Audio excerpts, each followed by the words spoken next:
Hello and welcome to GPTV Carnegie Report for the month of March. My name is Philip Kingston. And I'm Lior Samuel. And Lior, great to be sitting in the back garden of this beautiful house in Beauville Street. Beauville Avenue, Murrumbeena. Beauville Avenue, what a great spot. Beautiful pocket. Part of the Beauville estate, It is the old Jennings estate. Yep, incredible area as you drive down this street. The streetscape is just divine. Yeah, it's a great offering, which we'll talk more in a moment, but I can tell you that March report, here we are in February. What a start to 2016. And tell me, when did we open the Carnegie office? It's this later in the week, Philip. It's 1 year, so it's our anniversary. Right? So it's an anniversary this month. That's right. March last year we started. How quickly does a year fly? Flies, unbelievable. So there's a lot happening in the office. Obviously, we're a year in now. We've doubled the staff. Doubled the staff. Doubled the turnover. We have. It's been a tremendous success and we're certainly loving this area. So what's going on in the marketplace? Well, February, what a month it was, as I mentioned before. Great start with our auction clearance and some great results which we'll cover off on now. The first result we want to talk about is the one at 1 Newman Avenue in Carnegie. It was a renovated one-bedroom apartment that Michael Jonas and Dimitri Kellner from the office had sold before auction for $300,000. Just want to have a bit of a chat with you about one-bedroom apartments, because we sell a lot of one-bedroom apartments in the Carnegie, Oakley, Murrumbeena, Glen Huntly area. It's a great place for first-home buyers or investors that have been priced out of the suburbs that are perhaps a little bit closer on into the city. You can really get good value in that $275,000 to $350,000 range. Price point as well, great opportunity to park some money. There's a lot of talk about the negative gearing aspect too, but those one-bedroom apartments, it caters for a lot of demographics, a lot of the single market out there as well, and especially the ones, in Carnegie, close to all the action that Koonang Road has to offer. And let's talk about Koonang Road again, because I know that we've spoken about it many times over the year, but it just gets better and better, and obviously they're going to be removing the railway crossing outside our office. Yeah. That'll fix a lot of the traffic problems in Koonang Road. But what a bustling, vibrant area. And this whole area is underpinned by shops, public transport, schools, parkland. So no wonder it just becomes more and more expensive. Yeah, definitely. I think Koonang Road, with that upgrade happening near our train station, will make such a difference just for the traffic flow as well. Yeah. Even Murrumbeena, where the strip of shops around the railway station is, a little bit of a sleeper area. But Hughesdale as well. I was there the other day looking at a house. That pocket there along that sort of Pakenham train line, especially the train central hubs as well. Once they pick up the new shops, the influx coming in there, I think it's a real benefit. And tell me, much chatter in the local community about the proposed Andrews Skyrail? Look, there has been, and look, for us, everyone's got mixed responses and how they feel about it. I think the big issue, it's not what it is, Philip, it's more about that the state government didn't consult the local community, which is seems to be the bigger issue, as opposed to the pros and cons for it. Yeah. Isn't it a great tragedy though that our governments, and this is not political now, because whether it's Liberal or Labor, it's just a great tragedy that they're not more foresighted to say, okay, we know it's going to cost 3 times as much to build tunnels and put them all underground, but imagine future generations are going to look back as they either pull the Skyrail down or realise that it's inadequate, to say, why didn't they just get it right the first time? Anyway, that's enough politicised talk on GPTV Carnegie Edition. Let's talk more about the marketplace. What else is going on? Another sale that we had in February, our first auction campaign, was at 4 St Vincent Street in Caulfield East, where Simon Radolnik and myself had the privilege to sell this for our clients. We had a property, we're expecting interest in that sort of high 8s to 9. Reserve $870,000 for this done up. Well, it wasn't done up, it was an irregular block of land, Philip. It was a weatherboard 3-bedroom home. Reserve was $870,000 on the day. We had 4 bidders going hammer and tong for this. We sold it for $1,172,600 for a home the vendor thought was a pull down at one stage. Extraordinary result. And Caulfield East, for viewers that aren't sure where Caulfield East is, tiny little area really that's bounded by Dandenong Road, Queen's Avenue, and Neerim Road. That's right. So it's a tiny, tiny little block. So it's neither Caulfield, it's neither Carnegie, it's neither Malvern, and it's really sandwiched in between a little triangular site. So Caulfield East, tiny little area, but brilliantly positioned to tram, train and shopping centre. That's right. So no wonder it does well. Sure. So the next sale, Philip, we want to talk about is this unit that I sold with Daniel Rees from the office. 1 at 30 Warnock Road, Carnegie. We talk about, and you mentioned years ago, you gave the tip away, single level villa units, small homes they are, and what a result we had here. 2-bedroom, 2-bathroom unit, expecting interest, well, the reserve was $760,000. First bid, Philip, right off the blocks at $760. Sold a 2-bedroom, 2-bathroom unit for $850,500. Incredible. And just talking about that, viewers, one of the things about single level villas, they're generally on developments of 2, 3 or 4. And one of the first ways to value these is just to say, well, what's the block of land worth? And then really dividing it by the number of units that are there. So as land becomes more and more expensive, these single level villas are naturally pushed up by just the land that they sit on. From a buying perspective as well, I've always been a big fan because, you know, even from an investment point of view, the downsizers love them, especially if people don't want the stairs type aspect. Yeah. But you're right, the land component, you know, divided by 2, divided by 3, you just can't build like the 1980s, 90s type of single level villas. The number one rule in real estate is that land appreciates and buildings depreciate. So when you're buying a property, the greater the land content, the bigger the land content, the more valuable the land content, that really does set yourself up for a great long-term purchase. Great. So the other offering that we want to talk about that we sold was where we featured last week's edition for February report, which was 28 Munster Avenue, Carnegie. And now I'm very proud of this result, and it was a great offering we brought to the market, and we've become a bit of a top-end specialist for the last 12 months especially. We have, the stats are really showing that, aren't they? Because we've been in the suburb for, well, we've always sold in Carnegie and surrounding areas, but we've only had our office here for 12 months, and yet we're already number 1 at the top end of the market. That's not to say we're not happy with our 1-bedroom apartments or our single-fronted homes, but certainly when you look at the market in excess of what, 1314, the market in excess of that, we've become market leaders already. Right. And look, the benefit obviously to have the upsize out of our Caulfield office, moving buyers from St Kilda as well into Carnegie, has been a real benefit. And for instance, this sale at 28 Munster Avenue, Carnegie, top end sale, we sold the home for $1,943,000, 3 bidders on the day, a real buzzing crowd. Yeah. But Munster Avenue, you know, the Carnegie folk will know that what an offering and what a street, what a position, and very thankful for our vendors to have the opportunity to sell in there. Great. And looking for more homes like that too. Great location, and clearly sales around $2 million are just going to keep happening thicker and faster. As certainly as this market progresses. What have we got coming up? Let's talk about. Actually, one more. I just want to talk about. We talk about, you know, a lot of auction results, but I want to bring to your attention, or the viewers, the one in 4 Walker Street that we sold Murrumbina. Oh, what a great story! Because it was quite an interesting one. We had a really good campaign with numbers through at auction, but you know, not auctions always go to script where, you know, it was pretty much stunned silence during the course of the bidding there. You know, we thought we'd have interest, you know, with bidding. With the reserve was initially 1.1 for this home. We passed it in, no bidders on the day, and pretty much after that it was private sale for $1.1 million.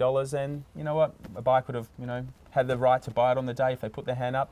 We passed it in, became private sale, $1.1 million.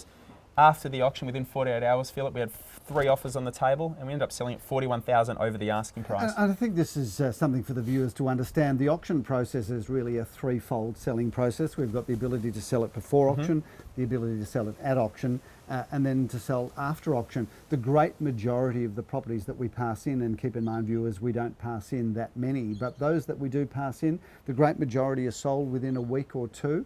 And as we have this wonderful, vibrant and large selling team, it's not unusual for us a day or 2 after the auction to introduce a number of buyers. And there's a classic case in point, the asking price, the full asking price, which would have been a price that vendor would have negotiated down from, was beaten by $41,000. Reserve 1.1, sold for $1,141,000 because our team introduced 3 parties. So the auction process still worked because it generated significant interest in the property. Sure. So let's talk about the new listings, Philip. Why don't we talk about the one where we are now at 32 Beauville Avenue, Murrumbina, an amazing offering that we've got. Yeah, and you've got the auction on us to do it this week. I do. Philip. I'm very fortunate to be doing this one because it's a gorgeous home, part of the Beauville estate. Yeah. And certainly you look at this house from the outside, one of the nicest gardens and one of the best looking facades I think I've seen in years. A really good home because this is a home that the vendor's lived in and loved for decades. She's looked after it beautifully, but it's the sort of home that you can move straight into and not spend a cent, or you can think about how you might further improve it. But a very big, livable family home with, as you can see, the most delightful back garden. Yeah, looking forward to bringing to the market this weekend. So the next offering we'll talk about that we've got before this auction here in Murrumbina is the one that Graham Callan from the office is selling at 2A Carnegie Street in Burwood.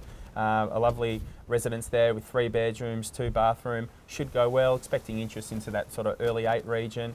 Good luck with to Graham this weekend. Interesting viewers, we've got a big team, which means we're really now selling all over Melbourne. This is not our first sale in Burwood. In fact, we've made many sales in Burwood, and great that Graham is taking the auction flag and the Gary Piran Associates show out to Burwood. That should be a good result. That should be a good result. Burwood's a very, very strong and very popular suburb. That's right. And look, a lot of the guys from our office would know Burwood well, being educated in there.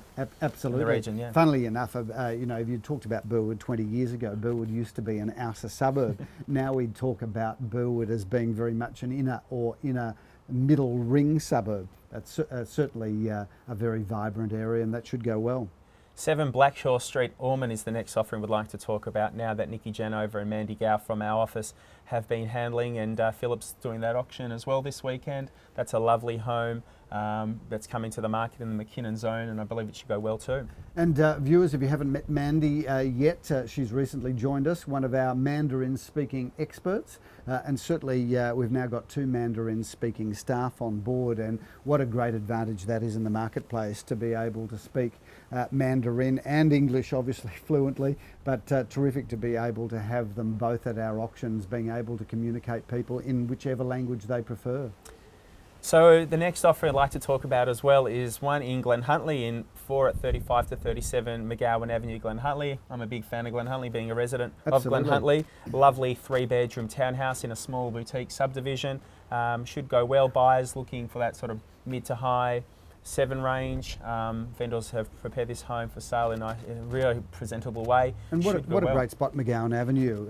You call it Glen Huntly, but you could also call it Caulfield South. Not that you would, but across Booran Road, and you've got Caulfield South. Your walking distance to Glen Huntly Road, the train station, the cafe is a really good spot. And things like, you look at the one of the pairs homes or the freestanding home aspect, what they're selling for, but 3-bedroom accommodation for this price point, I think that's a good buy for someone. Yep. Yeah, a lot of young families, you've got a lot of young professional couples buying this sort of real estate now. Interesting, we talked about in our sales meeting a couple of days ago about young people now buying apartments and living in them the way Europeans live in their apartments. Mm-hmm. And we talked about the fact that we've just sold in a development in Elstonwick.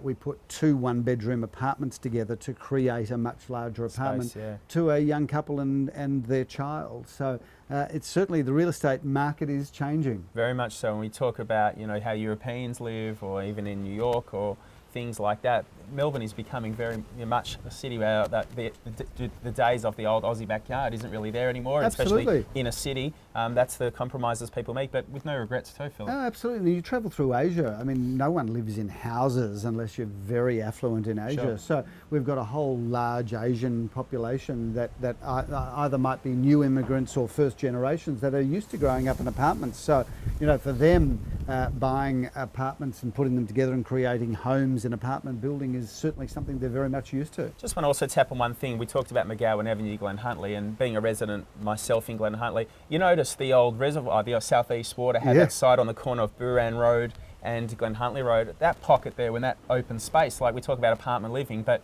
the all-important open space. And look, congratulations to the City of Glen Ira for spending some good quality money for some public infrastructure. I think it's going to pick up a lot, that area. They've spent millions on that park. It's going to be the most amazing park. They must be just ready to open it, but it's certainly looking fabulous. We're talking about the old water reservoir on the corner of Booran Road and Glen Huntly Road, classified there as Glen Huntly. But what a great park that will be for the area. Sure.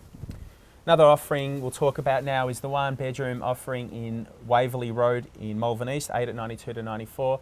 Lovely 1-bedroom apartment there, not far from the corner of Waverley Road and Burke Road. What's that going to sell for? That one we're expecting interest around that mid-3 range. Yep. It's near new, but a great offering for a first home buyer or investor. Yep, great. Philip, in relation to sort of how you found sort of March in general? I can't believe that March, we're halfway through it already. March has been great. Obviously, we had the long weekend last weekend, which stopped the real estate market in Melbourne, but we've got a busy couple of weeks coming up. Our auction clearance rates have been in excess of 80% pretty much the entire year, and we've had some weekends in excess of 90%. So all augurs well for the real estate market. We've got plenty of inquiry, plenty of people coming through the open for inspections. So I think the simple reality of this market, Lior, is that it's open stronger than we all expected, and there's plenty of momentum in the market. If anything, we're probably a bit stock short. We are. Yeah, I mean, it's been with the 2 public holidays. Well, we just came out of the Labor Day weekend and we've got Easter next weekend as well. But look, you're right, listing-wise, it's been very sort of down in compared to the last few years. Yeah. But we'll be interested to see how April goes. So whether you've got a 1-bedroom apartment, a single-fronted house, a 2-bedroom villa, a 2-storey townhouse, or of course a beautiful luxury home, we need all properties in all categories. But really happy to be doing the Carnegie report with you, and just excited at how strongly your office is performing. And certainly when I look around the team that you've put together there, just some really fabulous people. And I just want to say to the clients out there in our local community, it's been great being here on a permanent basis for the last 12 months, and we'd love to continue seeing you all and stop into our new office, which is still not far off from completed renovations. Absolutely. But with our facelift almost done, we'd love to service our clients from here and beyond as usual. If you haven't been into the office, drop in and say hello. We would love to meet you, and certainly we are loving being part of the local community. Thanks, Leo, for having me on. No, you're welcome, Philip. Viewers, have a great month.